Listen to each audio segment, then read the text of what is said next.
Hello guys, তোমরা সবাই কেমন আছো? আশা করছি সবাই তোমরা ভালো আছো আর ভালো থাকবে নাই কেন। আজ 31, সবাই 31 ভালো এনজয় করো। আর আমাদের বাড়িতেও আজকে কিছু পিকনিক হচ্ছে। চলো, তো পিকনিকে কি কি হচ্ছে চলো দেখে নেওয়া যাক। তো গাইস, তো যেটা বলেছিলাম, তো আমাদের আজকে মেনু হচ্ছে বিরিয়ানি, ঠিক আছে?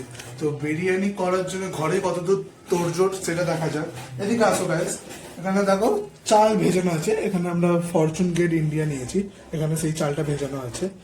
এদিকে তোমার আছে হচ্ছে চিকেনটাকে ম্যারিনেট করে রাখা আছে, ঠিক আছে? আর বিরিয়ানির জন্য আলু এখানে কেটে রাখা আছে। ওইদিকে পেঁয়াজ রাখা আছে, ব্রেস্তা করা হয়নি, যখন হবে তোমাদের দেখাবো। তো ওইদিকে হচ্ছে পেঁয়াজ রাখা আছে। এইখানে হচ্ছে তোমার এটা হচ্ছে আদা বাটা, রসুন বাটা, শুকনো লঙ্কা গুঁড়ো, হলুদ গুঁড়ো, এইদিকে তো নুন আছেই, ঠিক আছে? এইদিকে তোমার হচ্ছে দালচিনি, লবঙ্গ, এলাচ আছে। আর এখানে আলু বোখরা আছে। আর এখানে হচ্ছে গোটা বিরিয়ানি মশলা আছে। এদিকে বড় এলাচ আছে। আর এইদিকে হচ্ছে রোজ ওয়াটার আর কেওড়া ওয়াটার আছে। আর এদিকে হচ্ছে গাওয়া ঘি। এই হচ্ছে বিরিয়ানির মানে টোটাল মেনুটা, ঠিক আছে? গায়েস, এখানে কিন্তু জল গরম হয়ে গেছে, জলের মধ্যে নুন দিয়ে দিলাম। এবার আলুগুলোকে মানে ভাপিয়ে নিতে হবে, ঠিক আছে? আলুগুলোকে এক এক করে জলে ছেড়ে দিচ্ছি। তো আলুগুলো সব কটা আলু জলে ছেড়ে দিচ্ছি। গায়েস, আলুর উপরে এই রংটা দিয়ে দিলাম যাতে আলুর মধ্যে কালার আসে, ঠিক আছে? তো মিনিমাম মোটামুটি এটা মোটামুটি 10 থেকে 20 মিনিট লাগবে এটা ভাপাতে, ঠিক আছে? মানে পুরোপুরি ফুল বয়েল হয়ে যাবে আলুটা। তো তারপর কি কি প্রসেসিং হচ্ছে সেগুলো দেখাচ্ছি তোমাদের। গায়েস, এখানে কিন্তু মাংস ভাজা চলছে, ঠিক আছে? মাংস অলরেডি এখানে মানে ভাজা 50% হয়ে এসছে, আমি মিস করে গেছি। আর এইদিকে হচ্ছে তোমার এখানে মাংসগুলো রাখা হচ্ছে, ঠিক আছে? মানে ভেজে ভেজে এখান দিয়ে রাখা ট্রান্সফার করা হচ্ছে। আর এইদিকে তোমার ম্যারিনেট করা মাংস, এখান দিয়ে পুরো মাংস ভাজা হবে, সেগুলো তোমার বিরিয়ানিতে যাবে। ওকে গাইস, এদিকে বোন দেখো কি করছে। বোন কিন্তু পুদিনা পাতা ছাড়াচ্ছে। সামথিং মশলা মানে বুড়ানি হবে বিরিয়ানির সাথে। বোন, কাজ চালিয়ে যাও, ওকে? গাইস, মাংসগুলোকে পিটোপিট করে ভালো করে ভেজে নিচ্ছি। না, বেশি ভাজলে আবার ছেড়ে যাবে। মোটামুটি যতটা হয় ততটা ভেজে নিচ্ছি। আর এইদিকে আপাতত রেডি হচ্ছে ভেজে ভেজে, টাইম তো লাগবে। গাইস, এইদিকে কিন্তু আলু ভাজা হচ্ছে। আর আলু এইভাবে রাখা হচ্ছে, এইদিকে রাখা হচ্ছে, বুঝলে? গাইস, এখানে কিন্তু দেখতে পাচ্ছ মাংস এবং আলু দুই কিন্তু ভাজা হয়ে গেছে, মানে দুটোই ভাজা হয়ে গেছে। আর ভাজার পর এবার বাকি আছে পেঁয়াজটাকে এবার ভেজে নেবো। গাইস, পেঁয়াজগুলো এবার বেরেস্তার জন্য ভেজে নিচ্ছি। তো পেঁয়াজ দিয়ে দাও।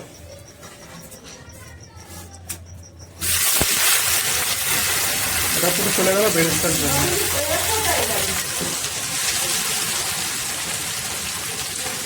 গাইস, জায়গাটা একটু অ্যাভয়েড করো, কারণ গ্যাসে তো পুরোটা সম্ভব না এতজনের বিরিয়ানি। তাই এই জায়গাটা করা মানে কাজ হচ্ছে আর কি জায়গাটায়, তাই অন্য জায়গাটা একটু অ্যাভয়েড করো। নুন চলে যাচ্ছে, নুন দিয়ে দিল। নুন দেওয়ার পর একটু নাড়িয়ে নেবো, ভালো করে নাড়াচাড়া হয়ে গেল নুনের পর। গাইস, এবার রসুন বাটা দিয়ে দিচ্ছি এর মধ্যে। রসুন বাটা চলে গেল। এবার যাচ্ছে আদা বাটা চলে গেল। গাইস, এর মধ্যে এবার দিয়ে দিলাম টমেটোগুলোকে ভালো করে ভাপিয়ে নেবো, মানে গলে যাবে, মেজ হয়ে যাবে পুরো এর মধ্যে। গাইস, এবার লঙ্কা গুঁড়োটা চলে গেল। লঙ্কা গুঁড়োটাকে ভালো করে নাড়িয়ে নেবো। আচ্ছা, লঙ্কা গুঁড়োর পর হলুদ গুঁড়ো চলে গেল ওর উপরেই। এবার ভালো করে নেড়ে নেবো। এইটা আর কি বেরেস্তা হলো না, এটা মানে যে চিকেনটা রেখেছিলাম ওই চিকেনটার মশলাটাই হলো, মানে গ্রেভি তো লাগে যেহেতু চিকেনের মধ্যে, তারপরে বিরিয়ানির মধ্যে যায়, ওইটা গ্রেভিটা তৈরি হচ্ছে, বুঝলে? আমি ভুল বলেছিলাম বেরেস্তা, তার জন্য সরি। এটা অ্যাকচুয়ালি গ্রেভি তৈরি হচ্ছে। এবার গাইস, ওই মশলার মধ্যে দিয়ে দিচ্ছি দই।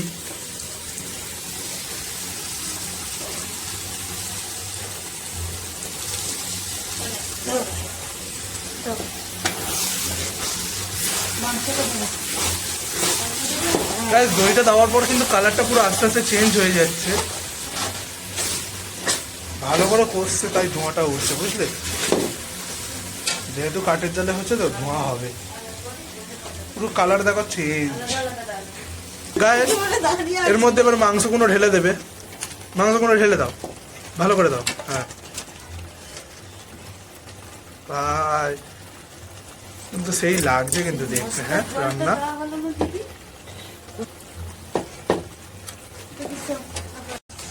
কাজ ভালো করে নেড়ে চেড়ে নেবো যাতে গ্রেভিগুলো মাংসের গায়ে লেগে যায়, তাতে খেতে সুস্বাদু হবে।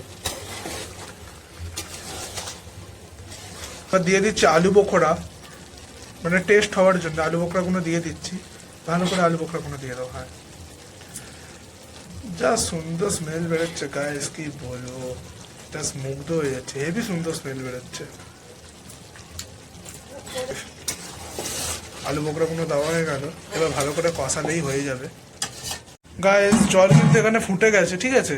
এবার এর মধ্যে চালগুলো দিয়ে দিচ্ছি, আস্তে আস্তে পুরো চাল দিয়ে দেবে। আবার এখানে একটু প্রবলেম হয়ে গেছে, জলটা অনেকটা বেশি হয়ে গেছে। চাল দিয়ে দিচ্ছি, মোটামুটি টাইম লাগবে, আধ ঘন্টার মতন ভাতটা ফুটে উঠতে লাগবে। তো চলো ভাতটা রেডি হয়ে গেল, তোমাদের দেখাচ্ছি। গাইস প্রথমে কিন্তু আলু চলে গেল, এবার পাটে পাটে ভাতগুলোকে সাজিয়ে নেবে। ভাত চলে যাচ্ছে, ভাতটা পুরো একদম ঝরঝরে হয়েছে, ভেরি নাইস।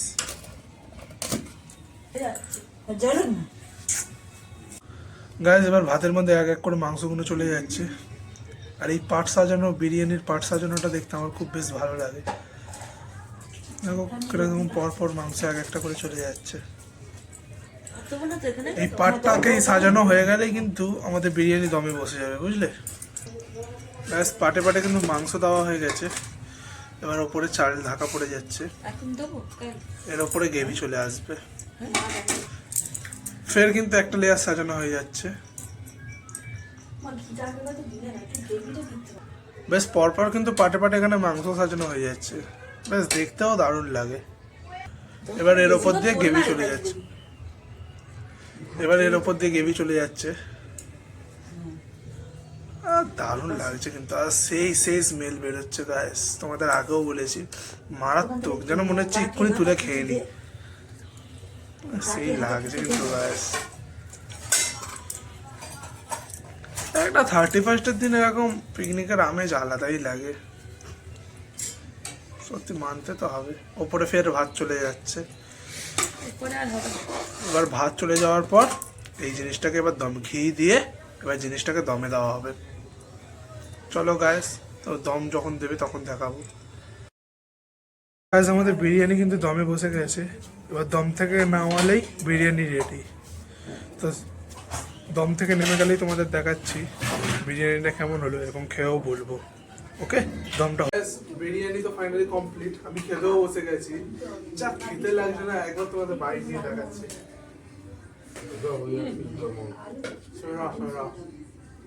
বলবো হালকা মাংস দিয়ে মাংস, আলু, পেঁয়াজ।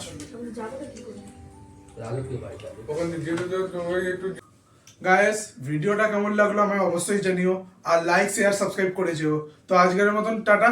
ও দাঁড়াও, হ্যাপি নিউ ইয়ার তো হয়ে গেছে, সবাইকে জানাই হ্যাপি নিউ ইয়ার, টাটা।